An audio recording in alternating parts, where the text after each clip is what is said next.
Azure SQL database holds some of your most sensitive data, so let's secure the logical server that fronts it. We'll walk a real hardened server, Shasta SQL Secure, and contrast it with a sloppy one, covering auditing, Microsoft Entra authentication, the network firewall, encryption at rest, and threat protection. This is the overview for a real Azure SQL logical server. The server is the security boundary in front of your databases. Its admin login, its firewall, and its Microsoft Entra admin all live at this level. We're looking at Shasta SQL Secure, which hosts the database Shasta DB Secure, with a SQL admin login called Shasta Admin. The pattern to remember: harden the server once, and every database it hosts inherits that protection. Let's walk the settings that matter.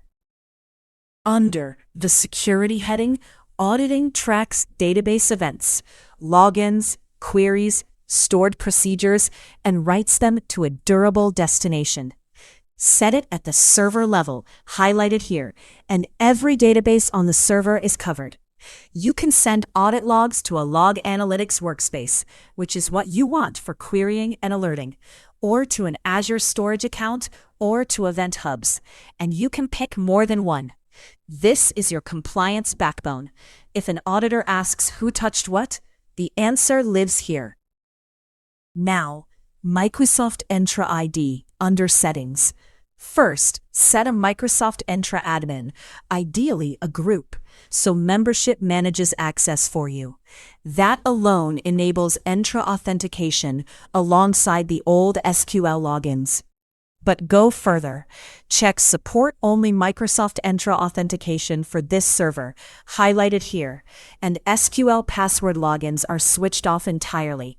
That's the goal.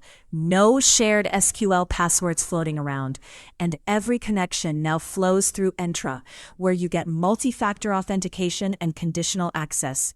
Note that you must set the Entra admin before you can turn on Entra only. Networking, under Security, controls who can even reach the server.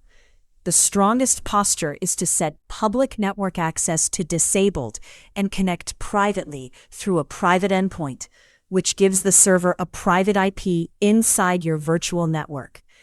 If you must allow public access, keep your IP firewall rules narrow. Never open a range like 0.0 through all addresses. And watch one setting in particular. Finally, encryption and threat protection. Transparent data encryption, TDE, encrypts your data, transaction logs, and backups at rest. This is the data encryption blade on the database Shasta DB Secure, and TDE is on by default using a service-managed key. For stricter control, you can switch to a customer-managed key stored in Key Vault. That's Bring Your Own Key, which separates who manages the key from who manages the data. Now the upgrade. Microsoft Defender for SQL is not enabled on this server, highlighted here. You turn it on from the server's Defender for Cloud Blade under Security. One click protects every database with advanced threat protection and vulnerability assessment, catching SQL injection and anomalous logins. TDE protects the data at rest. Defender watches for the attack. In short, turn on auditing at the server and send it to log analytics. Set a Microsoft Entra admin and move to Entra-only authentication so SQL passwords go away. Disable public network access in favor of private endpoints and tight IP firewall rules. Never leave Allow Azure Services on, because that's a wide open 0.0 rule. And keep transparent data encryption on while enabling Microsoft Defender for SQL for threat detection. That's Azure SQL Security done right. In your lab, take a SQL server and lock its perimeter. Open networking and set public network access to disabled. Then add a private endpoint so the server gets a private IP in your virtual network. Confirm that Allow Azure Services and Resources to access this server is off. That's the 0.0 rule. And remove any overly broad IP firewall rules. Then open Microsoft Entra ID, set an Entra admin, ideally a group, and check Support Only Microsoft Entra Authentication for this server. You're done when there's no public access, no 0.0 rule, and a plain SQL password login is rejected.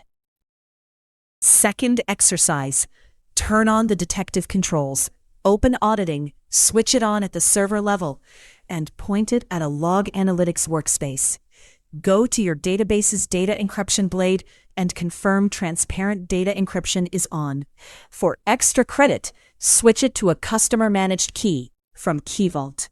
Then open the server's Defender for Cloud Blade and enable Microsoft Defender for SQL. You're done when audit events are landing in log analytics, and Defender's first vulnerability assessment scan has returned findings you can act on.